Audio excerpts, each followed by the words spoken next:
दीक्षा भूमि है ये, नागपुर में काफ़ी मशहूर जगह है। 1956 के साल में तथागत बुद्ध का शरण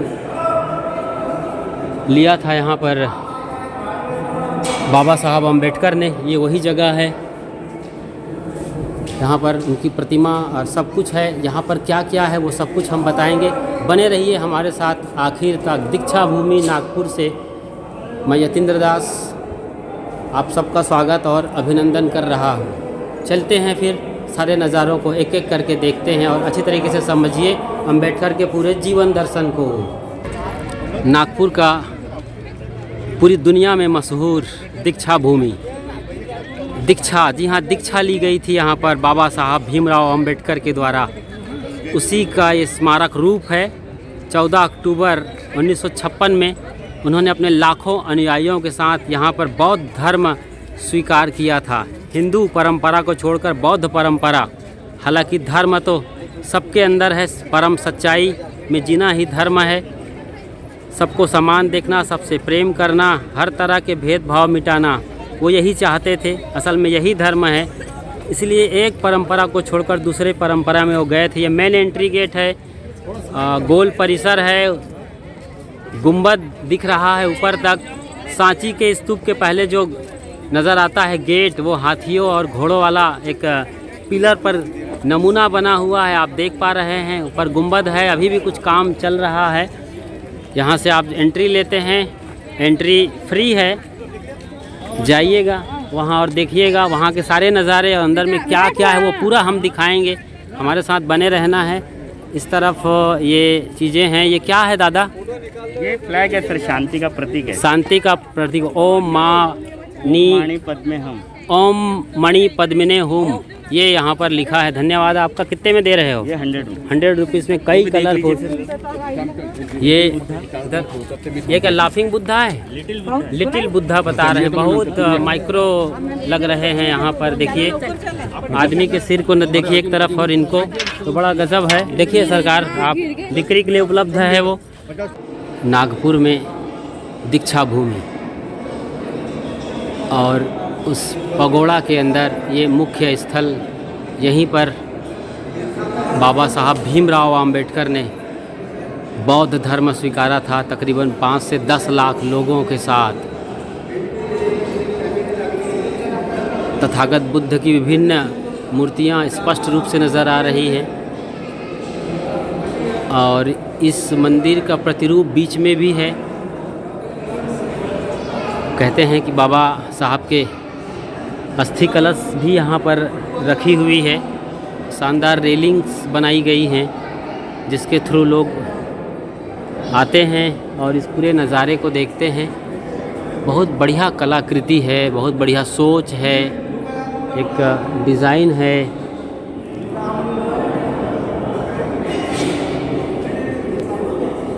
इस तरफ आते हैं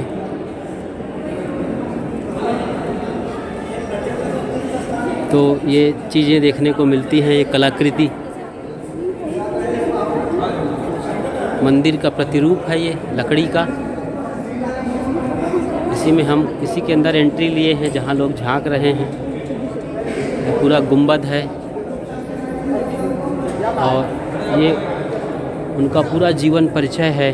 बाबा साहब अम्बेडकर के पिता सूबेदार थे मेजर रामजी मालोजी सकपाल अम्बेडकर और माता भीमाबाई रामजी मालोजी सकपाल। तो पूरा जीवन दर्शन यहाँ पर दिखाया गया है। जैसे कि आप देख रहे हैं अम्बेडकर साहब अपनी पत्नी रमाबाई अम्बेडकर के साथ उनका प्रिय कुत्ता टॉबी भी नज़र आ रहा है। कोल्हापुर में 21 से 22 मार्च 1920 को छत्रपति साहू जी महाराज की प्रेरणा से अम्बेडकर की अध्यक्षता में दक्षिण महाराष्ट्र के बहिष्कृत वर्ग की पहली परिषद संपन्न हुई थी। उन्होंने जो आंदोलन किया है, छुआछूत और धार्मिक धर्मांधता, उसका पूरा चित्रण है। बड़े बड़े दिग्गजों से वो उस वक्त मिलते थे, हर जगह वो जाते थे। संत गाडगे बाबा अम्बेडकर जी के ठीक बाजू में खड़े हुए हैं। अम्बेडकर साहब आप पहचानते हैं और उनके बाद राव साहेब जगताप पंढरपुर महाराष्ट्र में। धर्मशाला संत गाडगे बाबा ने 14 जुलाई 1949 को रोज। तो अद्भुत तस्वीरें हैं ये, इतिहास गवाह है उनके जीवन, उनके दर्शन। 27 सितंबर 44 की बात है। दक्षिण भारत के चट्टीनाड हाउस आरडीआर में मद्रास जस्टिस पार्टी के नेता पेरियार वी रामास्वामी नायकर डॉक्टर अम्बेडकर एवं पेरियार दिल खुलास मूड में, मतलब खुले दिल में, मस्त मूड में हैं, हंसते मुस्कुराते नज़र आ रहे हैं। 60वें जन्मदिन पर अलीपुर रोड स्थित दिल्ली निवास में शंकरानंद शास्त्री और अन्य सहयोगी के साथ अम्बेडकर साहब 60 प्लस पूरा कर गए हैं वो। प्रधानमंत्री जवाहरलाल नेहरू के मंत्रिमंडल में कानून मंत्री के रूप में विभूषित डॉक्टर बाबा साहब अम्बेडकर की दुर्लभ तस्वीर। पैठन स्थित एकनाथ जी के मंदिर समाधि स्थल डॉक्टर अम्बेडकर की भेंट। सिद्धार्थ कॉलेज मुंबई के कार्यक्रम में सम्मिलित बाबा साहब अम्बेडकर पत्नी माई साहेब अम्बेडकर के साथ। नागपुर में शेड्यूल्ड कास्ट फेडरेशन की स्थापना के समय 1942 में डॉक्टर बाबा साहब अम्बेडकर एवं अन्य सहयोगी। ये हीरे मोती लोग यहाँ पर कैद हैं तस्वीरों में। कैबिनेट मिशन में प्रतिवेदन देने जाते हुए बाबा साहब अम्बेडकर 46 की बात है, जब हम गुलाम कहलाते थे। उस वक्त उनके देखिए नज़ारे, वो गाड़ी ब्लैक कलर की और वो बिल्डिंग कैबिनेट मिशन के लिए जा रहे हैं। संविधान निर्माण में डॉक्टर बाबा साहब अम्बेडकर, संविधान समिति सदस्य बेगम एजाज रसूल तथा तत्कालीन अधिकारी श्री SN मुखर्जी के साथ। इन लोगों का योगदान है। बाबा साहब अम्बेडकर जो संविधान निर्माता कहे जाते हैं, वो मसूरी में एक फ्रेश मूड में हैं, एक शांति का वातावरण को महसूस कर रहे हैं माई साहब रमाबाई के साथ। 20 मई 50 को दिल्ली के बुद्ध जयंती के अवसर पर भाषण देते हुए बाबा साहब अम्बेडकर, साथ में शंकरानंद शास्त्री भी नज़र आ रहे हैं। तो ऐसी तमाम कहानियाँ हैं यहाँ पर अम्बेडकर की। सबसे पढ़े लिखे, दुनिया के सबसे ज़्यादा पढ़ने वाले, मतलब पढ़ाकू आदमी में जब बात आती है, उपाधि और तमाम उपलब्धियों की बात, तो उनके जैसा पढ़ा लिखा आदमी मिलना दुर्लभ है, इसी पूरी दुनिया महसूस करती है। जहाँ उन्होंने कदम रखा पढ़ाई के क्षेत्र में, वहाँ पर वो टॉप होकर निकले। औरंगाबाद के पवन चक्की परिसर में बाबा साहब अम्बेडकर एवं अन्य, पवन चक्की परिसर है। इस तरीके से बहुत कुछ यहाँ हम देख रहे हैं। उनका पूरा जीवन दर्शन है। यहाँ पर वो भाषण देते हुए नज़र आ रहे हैं। डिटेल आप नीचे पढ़ सकते हैं। थोड़ी देर यहाँ पर पॉज करके थोड़ा रुकिए, स्क्रीनशॉट लीजिए और डिटेल आप पढ़ते जाइए। हम थोड़ा सा तेज़ चलेंगे क्योंकि इतना ही दिखाएंगे। राजेंद्र प्रसाद जी हमने बिना देखे बताया, और वो सचमुच में वही हैं। उनके साथ राष्ट्रपति और कानून मंत्री का मिलन। बाबा साहब सेनानियों के साथ भारतीय सेना में महार बटालियन के महान योद्धा के बीच डॉक्टर बाबा साहब अम्बेडकर, जिनके लिए उन्होंने ज़बरदस्त लड़ाई लड़ी। इस तरीके से सारे नज़ारे आप देखते हैं, देखते रहिएगा।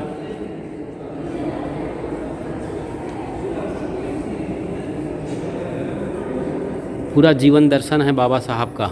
अछूत उद्धार के जननायक, मूक नायक पत्रिका के महानायक, और कैसे कैसे विसंगतियों और कुरीतियों के खिलाफ जंग लड़ते रहे। लोगों ने साथ दिया, दुश्मनों ने फटकारा, भगाया, दौड़ाया, लेकिन डटे रहे और आखिरकार भारत का संविधान निर्माता के रूप में आप जाने जाते हैं। आपके साथ तमाम लोग थे जो ये संविधान की किताब उस वक्त लिख रहे थे। तो बाबा साहब भीमराव अम्बेडकर अपने धम्म दीक्षा के पूर्व अम्बेडकर माई साहब के साथ नागपुर में 1956 में 14/10 को दीक्षा के ठीक पूर्व नज़र आ रहे हैं। महास्थविर चंद्रमणि द्वारा धम्म दीक्षा ग्रहण करते हुए बाबा साहब अम्बेडकर, साथ में और लोग हैं। और ये 14 अक्टूबर की बात है, 1956 उन्हें दीक्षा लिया था चंद्रमणि महास्थविर गुरु के सानिध्य में। ये खास दिन है। इसी जगह पर जहाँ ये नज़ारा है देख रहे हैं, जहाँ पर हम हैं, ये पूरी बिल्डिंग उसी की गवाही है। बौद्ध धर्म स्वीकार रहे हैं तकरीबन 5 से 10 लाख लोग। अपने लाखों अनुयायियों को नागपुर में धम्म दीक्षा की 22 प्रतिज्ञा देते हुए बाबा साहब अम्बेडकर। 22 प्रतिज्ञा बाहर टावर पर स्पष्ट रूप से लिखा हुआ है। दीक्षा के समारंभ के अवसर पर बौद्ध उपासकों को धम्म का ज्ञान समझाते हुए बाबा साहब अम्बेडकर बुद्ध धर्म को समझा रहे हैं। तथागत बुद्ध की प्रतिमा भी है और वो खड़े होकर स्टैंड माइक के जरिए यहाँ पर लाखों लोगों को संबोधित कर रहे हैं। ये वही जगह है दीक्षा भूमि। बहुत छोटी सी चीज़ यहाँ पर रही है कि एक बुद्ध की प्रतिमा अब जाके विशाल मंदिर का रूप ले लिया है। खुला मैदान था, कृषि भूमि रही है। ये 15 अक्टूबर 56 की घटना है ये, जहाँ पर वो लाखों अनुयायियों के साथ बौद्ध धर्म स्वीकार किए थे, वो स्वयं स्वीकार कर रहे हैं। बाकी जानकारी आप आराम से स्क्रीनशॉट लेकर पढ़िए, नीचे डिटेल लिखा हुआ है, हम आपको दिखा रहे हैं। और चौथी विश्व परिषद नेपाल के राजा महेंद्र वीर विक्रम भी यहाँ पर आए थे 56 में जी। तो इस तरीके से आपने ये पूरा नज़ारा देखा है। और ये शानदार पिलर्स डिज़ाइनर सफ़ेद रंग से बनाए गए हैं। लोगों का तांता लगा हुआ है। लोग यहाँ पर देश विदेश से लोग आते हैं। ख़ास तौर से अक्टूबर के महीने में, जिस दिन उन्होंने दीक्षा लिया था 14 तारीख को, यहाँ पर पैर रखने की जगह नहीं होती है। बड़ा प्रांगण है बाहर, वहाँ भी पूरा हुजूम रहता है लोगों का, बौद्ध अनुयायियों का। तो इस तरीके से ये नज़ारा आप देख रहे हैं। उधर भरत गोमासे जी, गौरव साहेब, शंकर सुमन और बाकी साधु संत फकीर। ये बोधि वृक्ष कहलाता है, इसके बारे में देखते हैं। पीपल का पेड़ है, ऐतिहासिक बोधि ट्री आप देख रहे हैं यहाँ पर। तो उसका डिटेल वहाँ देखते हैं। मेरे ख्याल से थाईलैंड से यहाँ पर लाया गया था। क्या है इसकी सच्चाई, करीब जाकर देखते हैं। स्थापना 1968 में।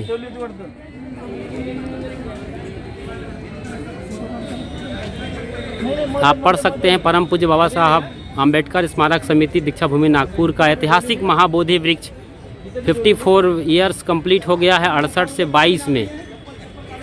तो ये 54 बरस का कंप्लीट कर लिया है। नज़ारा थाईलैंड से लाया गया था, मैंने ऐसे सुना है। यहाँ पर कोई भिक्षु मिल जाए या जानकार तो मैं उनसे बात करूँगा। और ये यहाँ पर अभी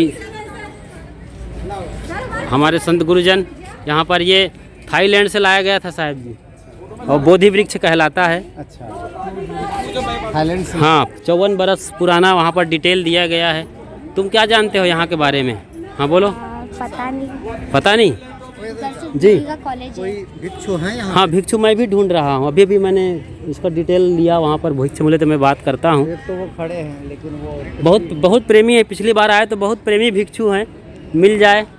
नज़र रखते हैं। मैं ये 22 प्रतिज्ञा दिखा देता हूँ बाबा साहब अम्बेडकर का, जो कि हिंदू परंपरा में जो मान्यताएं हैं उनके वो लगभग खिलाफ जाते हैं। ये मैं ब्रह्मा विष्णु महेश को ईश्वर नहीं मानूंगा और नहीं उनकी उपासना करूंगा। अब आप अंदाज़ा लगाइए, उनकी प्रतिज्ञा है ये।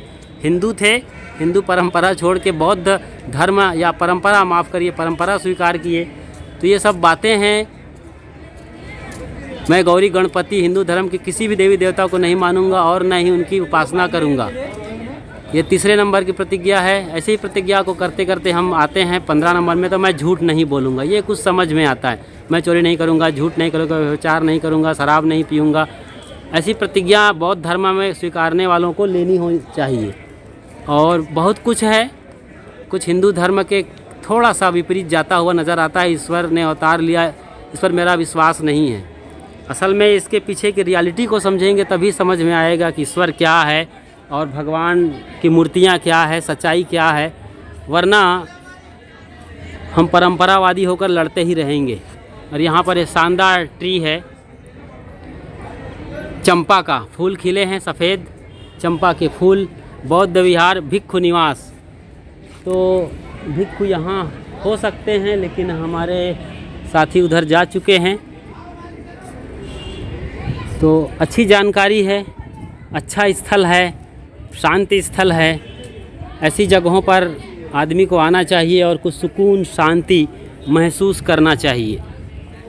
आपके पास मौका है, जब भी नागपुर आते हैं, नागपुर का ये टॉप मोस्ट पिलग्रिम्स है, आपको ज़रूर आना चाहिए यहाँ पर। धार्मिक स्थल जहाँ आएँ और धर्म को समझें जो भीतर आपके भीतर है। जी हाँ, आपके भीतर, न कि बाहर डिज़ाइनों में। उन तो मान्यताएं हैं। तो जिस सत्य के लिए और जिस के लिए उन्होंने जंग किया था, उसे एक बार फिर से समझें। वो सत्य जो सबके लिए प्रेम मांगता है, वो सत्य जो भेदभाव ख़त्म करता है, वो सत्य जो हर किसी में भगवत्ता को देखता है, उसी सत्य को आपको देखना है। दीक्षा भूमि का ऐतिहासिक स्मारक स्थल ये दीक्षा बौद्ध स्तूप है, जहाँ पर तथागत बुद्ध की शानदार मूर्तियाँ रखी हुई हैं। आपने देखा है, हमने दिखाया है अंदर आपको बहुत कायदे से। और बाहर की प्रतिमा की बात करें तो कुछ इस तरीके के नज़ारे हैं। तथागत बुद्ध, ये यहाँ पर धम्म चक्र भी समझ में आ रहा है जो अशोक चक्र है, और यहाँ पर स्वयं अंबेडकर साहब की प्रतिमा। यादगार है ये स्थल, पूरे न सिर्फ अंबेडकर वादियों के लिए बल्कि पूरे हिंदुस्तान के लिए, हर किसी के लिए जो मानवता के साथ जीना चाहता है। काफ़ी बड़ा परिसर है। तो वो अक्टूबर के महीने में जब हम प्रयागराज अपने गुरुदेव के स्थान जाते हैं, कबीर पार्क संस्थान, उसी वक्त यहाँ पर मेला लगता है, पूरा खचाखच भरा रहता है। दुनिया भर से चाहने वाले अंबेडकर के या अंबेडकराइज्ड लोग और दुनिया भर से देखने वाले समझने वाले सब आते हैं। उधर गाड़ी पार्किंग का इंतज़ाम है। नागपुर में दीक्षा भूमि, जी हाँ, शहर के अंदर है, ज़्यादा दूर नहीं है। शहर में आते हैं और ये सारा नज़ारा आप देखते हैं। बाहर नहीं जाना पड़ता, शहर के अंदर ही है। दीक्षा भूमि काफ़ी मशहूर जगह है, किसी के एड्रेस लेने या पूछने की ज़रूरत नहीं है, अपने आप मालूम पड़ने वाली जगह है।